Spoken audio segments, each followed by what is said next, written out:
जय हिंद। देखिए 15 जनवरी 2023 को नेपाल में येती एयरलाइन का विमान क्रैश कर गया।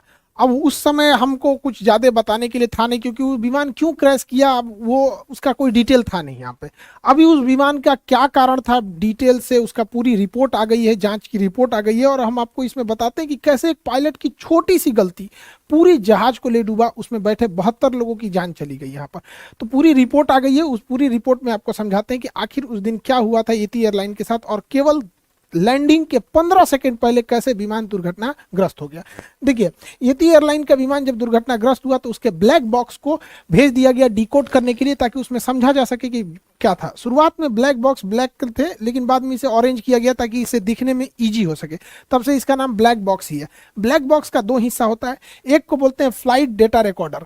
तो ये फ्लाइट डेटा रिकॉर्डर फ्लाइट की ऊंचाई, स्पीड, एयर प्रेशर, फ्यूल कितना था, इंजन कितने परसेंट पे था, यानी जितनी डेटा वाली चीजें होती हैं, जो मशीनरी चीजें होती हैं, उन सबका रिकॉर्ड रखता है फ्लाइट डेटा रिकॉर्डर। और एक होता है cockpit voice recorder. Cockpit voice recorder जो होता है सीवीआर, दोनों पायलट क्या बात कर रहे हैं, एक दूसरे को क्या ऑर्डर दिए, ये दोनों को रिकॉर्ड किया जाता है। ये दोनों को इसलिए है कि मान के चलिए पायलट ने कहा कि इंजन एक मतलब इंजन का पावर बढ़ाओ, इसने कह दिया हम बढ़ा दिए, और उसने बढ़ाया ही नहीं, तो कैसे पता चलेगा कि किस पायलट की गलती है। तो यहां तो रिकॉर्ड हो जाएगा कि कैप्टन ने जूनियर से कहा कि पावर बढ़ाओ, और उसने बढ़ाया या नहीं बढ़ाया वो फ्लाइट डेटा रिकॉर्डर में पूरी रहेगी। तो मशीनरीज की जानकारी इसमें, और क्या बात कर रहा है इसकी, जब इन दोनों को मैच किया गया तब पता चला कि कितनी एक छोटी सी लापरवाही ने कैसे इसकी जान ले लिया। देखिए एक बार इसकी ब्रीफिंग समझते हैं। नेपाल में जो नेपाल का शहर काठमांडू, काठमांडू नेपाल की राजधानी है। तो काठमांडू नेपाल से पोखरा जा रहा था ये जहाज। पोखरा एक पर्यटक जगह है नेपाल का, काठमांडू के बाद काफी फेमस जगह है। ये पोखरा एयरपोर्ट में इतने लोग जा रहे थे पैसेंजर, ताकि उसके नया पुराने एयरपोर्ट की जगह पे अब नया एयरपोर्ट बनाया गया था। 15 दिन हुआ था इस एयरपोर्ट के उद्घाटन, यानी 1 जनवरी 2023 को ही इस एयरपोर्ट का उद्घाटन हुआ था, पोखरा इंटरनेशनल एयरपोर्ट का। 15 जनवरी को यह घटना हो गई। काठमांडू से पोखरा जा रहा यह विमान महज 146 किलोमीटर की दूरी जाना था, जिसे लगभग 35 मिनट में वो ट्रेवल कर लेता। अब ये डिपेंड करता है हवाओं का डायरेक्शन किधर है। कभी हवाओं के डायरेक्शन सेम डायरेक्शन में हो जाता है तो थोड़ा दिक्कत नहीं होती है, मौसम खराब रहता है तो टाइम भी लग जाती है। ये 10:33 पर उड़ान भरता है काठमांडू से, और 10:57 पे ये पोखरा पहुंच जाता है। 15 सेकंड और ये रुक जाता तो जहाज लैंड कर जाता। 10 से 15 सेकंड में ही जहाज लैंड कर जाता, लेकिन अंतिम वहीं पे दुर्घटना हो गया। दुनिया में जितने जहाज क्रैश किए ना, उसका 90% जहाज लैंडिंग के टाइम पे ही क्रैश किया। सबसे टफ प्रोसीजर होता है लैंडिंग का। उस जहाज में 68 पैसेंजर थे, 4 क्रू मेंबर थे, यानी लगभग 72 लोग थे। इसमें 5 भारतीय भी थे, 72 में ही 5 थे। इसमें से किसी को नहीं बचाया जा सका, और येती एयरलाइन का फ्लाइट 691 क्रैश कर गया। अब इसको डिटेल से समझते हैं कि क्रैश कैसे किया गया। तो देखिए किसी भी जहाज में 2 पायलट होते हैं। सीनियर को कहते हैं कैप्टन, जूनियर को कहते हैं फर्स्ट ऑफिसर। कैप्टन के लिए CAPT लिखा रहता है कैप्टन के लिए, और इस फर्स्ट ऑफिसर के लिए F.O लिखता है यहाँ पे। ये फर्स्ट ऑफिसर हो गए। कैप्टन में 4 स्ट्रिप्स होते हैं हाथ पे, और फर्स्ट ऑफिसर के 3 होते हैं यहाँ पे। कंधे पे भी कैप्टन के 4 स्ट्रिप्स लगी होते हैं, और फर्स्ट ऑफिसर के 3 होते हैं। समझ आ गया कि नहीं आ गया? तो ये कैप्टन का फर्क होता है यहाँ पे। कैप्टन जो होता है वो लेफ्ट साइड में बैठता है, और फर्स्ट ऑफिसर राइट साइड में बैठता है जहाज में। यहाँ पे इस जहाज को उड़ा रहे थे कैप्टन कमल उड़ा रहे थे, और फर्स्ट ऑफिसर जो थी वो अंजू थी। ये इनका बतौर फर्स्ट ऑफिसर इनकी लास्ट फ्लाइट थी। अगर ये जहाज लैंड कर जाता तो इनका प्रमोशन देके ये भी कैप्टन बन जाती और 3 के जगह 4 स्टिप लग जाते। लेकिन इनका दुर्भाग्य था जो इनकी लैंडिंग नहीं हो पाई। इनके पति की भी येती एयरलाइंस में 2006 में विमान दुर्घटना में मृत्यु हो गई थी। तो काफी दुखद रहा इनके साथ, ये विमान में जो भी बैठे थे। अब इन दोनों पायलट के सूझबूझ से ही जहाज को पूरी तरह से उड़ाया जाता है, क्योंकि जहाज में इतने इंस्ट्रूमेंट होते हैं कि सामने भी देखना है, इंस्ट्रूमेंट्स को भी देखना है, प्रोसीजर भी फॉलो करना है, तो एक आदमी से नहीं हो पाता है। इसलिए उसमें 2 पायलट होते हैं, एक कमांड देता है, दूसरा उसको फॉलो कर देता है। तो यही हो रहा था यहाँ पे। चेक प्रोसीजर बहुत जरूरी होता है, चेक लिस्ट फॉलो करना होता है। जब जहाज लैंडिंग के लिए आती है तो कैप्टन जो होता है वो सीधे लाइन अप कर लेता है, फर्स्ट ऑफिसर को वो अपना ऑर्डर करते रहता है कि इंजन पावर को घटाना है। तो यह इसका एक विमान में चेकलिस्ट प्रोसीजर है। जैसे गियर डाउन करना है, लैंडिंग गियर यानी चक्के को नीचे करना है, तो यहाँ लैंडिंग गियर का नोब होता है, उसको नीचे कर देते हैं, और तब जैसे चक्का नीचे हो जाएगा तो 3 लाइट जल जाएंगे, क्योंकि 2 चक्के पीछे होते हैं और एक नोज लैंडिंग गियर आगे होता है, तीनों लाइट जल जाएंगे। तो कैप्टन बोलेगा लैंडिंग गियर डाउन, तो फर्स्ट ऑफिसर क्या करेगा, लैंडिंग गियर को डाउन करेगा, और जब जैसे डाउन हो जाएगा तो बोलेगा चेक, मतलब हमने कर दिया। तो लैंडिंग गियर डाउन, उसने लैंडिंग गियर डाउन, फिर बोलेगा चेक। ये रूल है, कोई भी काम जब हो जाए तो उसके बाद उन्हें बोलना है चेक। और जब एटीसी से बात करते हैं, एयर ट्रैफिक कंट्रोलर से, तो हाँ बोलना है तो हाँ नहीं बोलते हैं, रोजर बोलते हैं, या कॉपी। जैसे बोलना है कि राइट टर्न तो कहेगा रोजर, मतलब समझ गए कि राइट मुड़ना है, या कॉपी। तो ये कोड है, क्योंकि ना जहाजों में ना जो बात होती है रेडियो फ्रीक्वेंसी में काफी हल्ला होता है उसमें, तो उस वजह से ना ऐसी भाषा का प्रयोग किया जाता है जो मैच ना करे आम बोलचाल की भाषा में। जैसे इमरजेंसी में मेडे मेडे मेडे, तो ये आम भाषा में ही नहीं है, कितना भी घड़घड़ाहट हो जाएगा ये आवाज अलग लगने लगेगी, इसलिए थोड़ी सी रेडियो की भाषा ऐसी रखी जाती है। रोजर मतलब हाँ ठीक है, कॉपी का मतलब भी ठीक है, नेगेटिव मतलब नहीं हमको नहीं पता। उसी तरह चेक मतलब हाँ जो तुमने बोला हमने कर दिया उसको।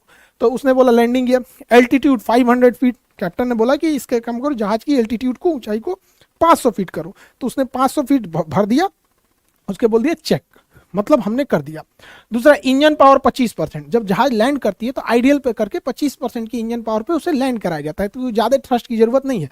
तो इंजन जब 25% पे हो गया तो फर्स्ट ऑफिसर ने बोला चेक, मतलब हो गया।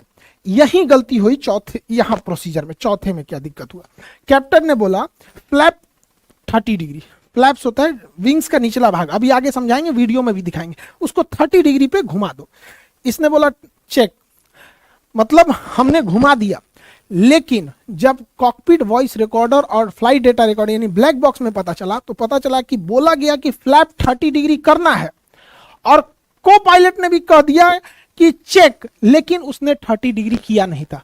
अब यहां पकड़ा गए इन्वेस्टिगेटर कि भैया उसने बोल रहा है कि फ्लैप 30 डिग्री, फर्स्ट ऑफिसर बोल रहा है चेक, मतलब हमने कर दिया। अब फ्लाइट डेटा रिकॉर्डर कह रहा है कि नहीं नहीं नहीं, एक्सीडेंट के बाद भी, दुर्घटना के बाद भी फ्लैप 15 डिग्री पे था। तब सब छाती पीट रहा है, ससुरात नहीं, जब फ्लैपवा 15 डिग्री पे था तो कौन बटन या दाब की इधरिया से बोल दिया कि चेक, मतलब ये दूसरा कोनो बटन दाब दिया है। इतना तो कंफर्म था। अब जांच के बाद पता चलती है, देखते हैं कैसे होता है, आगे समझिए। यहाँ पे देखिए, जैसे ये पोखरा एयरपोर्ट पे पहुंचे तो एटीसी एयर ट्रैफिक कंट्रोलर ने कहा कि आप रनवे 30 पे लैंड कर जाइए। अभी हम रनवे का भी एंगल बता देते हैं, 30 पे उतर जाइए।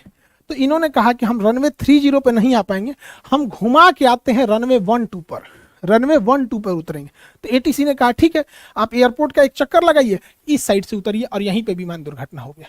एकदम सामने रनवे पे दिखाई दे रहा था रनवे पे, और वहीं दुर्घटना हो गया। किसी भी जहाज में फ्लैप क्या होता है, विंग्स का ये निचला हिस्सा जो दिख रहा है ये होता है फ्लैप, ये अंदर घुस जाता है। देखिए रहता ये बराबर है, लेकिन ये बाहर निकल सकता है, ये बाहर निकल सकता है, स्पाइलॉन पे बाहर निकल सकता है। थोड़ा सा निकलता है तो कहते हैं 15 डिग्री निकला है, और निकल गया तो कहते हैं 30 डिग्री निकला है। ये जितना ज्यादा निकलेगा हवाओं को उतना रोकेगा, फड़फड़ फड़फड़ करेगी जहाज, फड़फड़ फड़फड़। इसलिए जब ये लैंडिंग के टाइम उतरता है, जब रोकने के टाइम पे होता है, तभी इसको नीचे किया जाता है। फुल स्पीड में इसको नीचे करेंगे, जहाज ऐसे डिसबैलेंस हो जाएगा। तो इससे हम लोग नॉर्मल 0 डिग्री पे रखते हैं। इसको यहाँ पर मेंटेन करने के लिए फ्लैप लीवर होता है जहाज में, जिससे ये कंट्रोल किया जाता है। यही पूरे गड़बड़ का कारण है जहाज को गिरने में। समझिए कैसे, इसको वीडियो से समझते हैं हम लोग। यहाँ समझिए, ये फ्लाइट है, ये रडार है, यही रडार पूरी तरह से उसको जांच करता है जहाज कहाँ गया। यहाँ पर फ्लाइट जैसे ये टेक ऑफ करती है तो फ्लैप थोड़ा सा नीचे रहता है। देखिए फ्लाइट में आप फिजिक्स में पढ़े होंगे, जहाज की परछाई क्यों नहीं बनती है, विवर्तन के कारण परछाई नहीं बनती है। ये फ्लाइट उड़ गई, यहाँ नीचे आपको वीओआर दिखेगा जो जहाजों को दाहिने बाएं बताता है, ये है वीओआर, यही बताता है कि वे पॉइंट किधर है, बहुत जरूरी वो चीज होता है। ये नीचे दूसरी जहाजें हैं, सब पूरी एयरपोर्ट का व्यू है। देखिए जब जहाजें उड़ती हैं तो फ्लैप को हल्का सा नीचे रखा जाता है, लेकिन वापस फ्लैप को खींच लेता है। देखिए जहाज को पायलट जो है ना, इसको खींच रहा है, इसको वापस खींच के बराबर कर दिया ताकि हवाओं का ड्रैग कम से कम लगे, हवाओं का झटका कम से कम लगे। देखिए एकदम 0 डिग्री पे एकदम बराबर कर दिया है फ्लैप को, लेकिन उतरने के टाइम इसको कम करेगा। आप गौर से देखिएगा, पूरा फ्लैप बराबर है एकदम।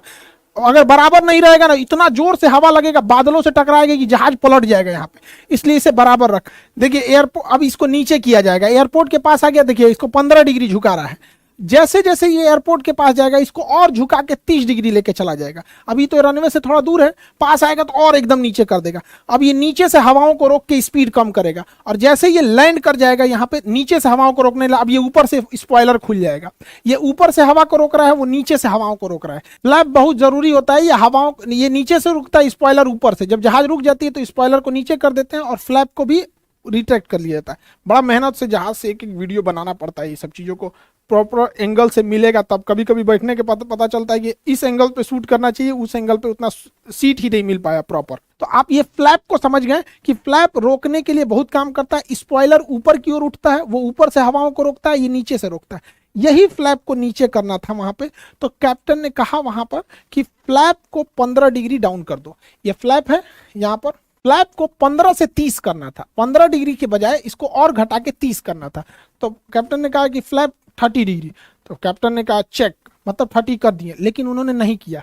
उसको कैप करना चाहिए फ्लैप को नीचे, उसने कर दिया कंडीशन लेबर को नीचे, हो गया यहीं पे गड़बड़। उसने बोला चेक, मतलब हमने कर दिया, इस नॉब को नीचे करने के बजाय इस नॉब को नीचे कर दिया गया यहाँ पे, और ये हो गया गड़बड़। ये था condition lever. Condition lever fuel supply करता है, और जैसे ही इसको नीचे किया गया इसका फ्यूल सप्लाई बंद हो गया।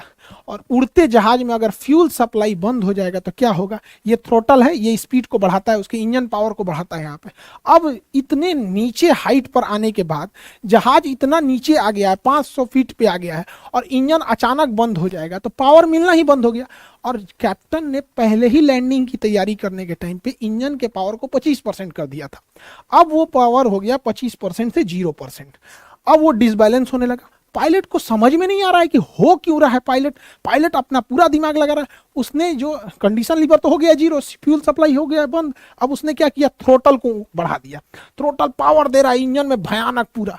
अरे भैया, इंजन में फ्यूल नहीं आ रहा है, आपके पावर देने से क्या हो जाएगा, जहाज की पूरा डिसबैलेंस हो गया। जहाज जब इंजन का पावर नहीं मिल पाता है, इंजन काम करना छोड़ देता है, उस कंडीशन को कहते हैं स्टॉल। स्टॉल अगर बहुत ज़्यादा हाइट पे होता है तो समझ में आता है, बचाया जा सकता है, लेकिन लो हाइट पे अगर स्टॉल हो गया तो बचाना बहुत मुश्किल होता है। ये 500 फीट की हाइट पे था, जब तक पायलट संभले कि एल्टीट्यूड गिरते गया, और ये विमान पूरी तरह से बगल में ही रनवे से महज 15 सेकंड पहले ये विमान इस तरह से बैंक हो गया। झुक जाता है तो बैंक कहते हैं, मुड़ता है तो मुड़ना अलग होता है, बैंक मतलब होता है झुक जाना। जहाज इस तरह से बैंक हो गया, और ये इसका आखिरी वीडियो था। एक लाइव भी वीडियो इसके चलाया जा रहा था, बहुत दुखद वीडियो, जिसके बाद ये दुर्घटनाग्रस्त हो गया और प्लेन में आग लग गई। विमान दुर्घटना में ज़्यादातर जो मौत होती है वो आग लगने से होती है, क्योंकि आग इतना तेज लग जाता है, जहाज में निकलने का जगह बहुत पतला रहता है, सारे लोग झुलस जाते हैं, और इतने लोगों को उनके सपने भी, सबके अपने जीवन के सपने होते हैं, वो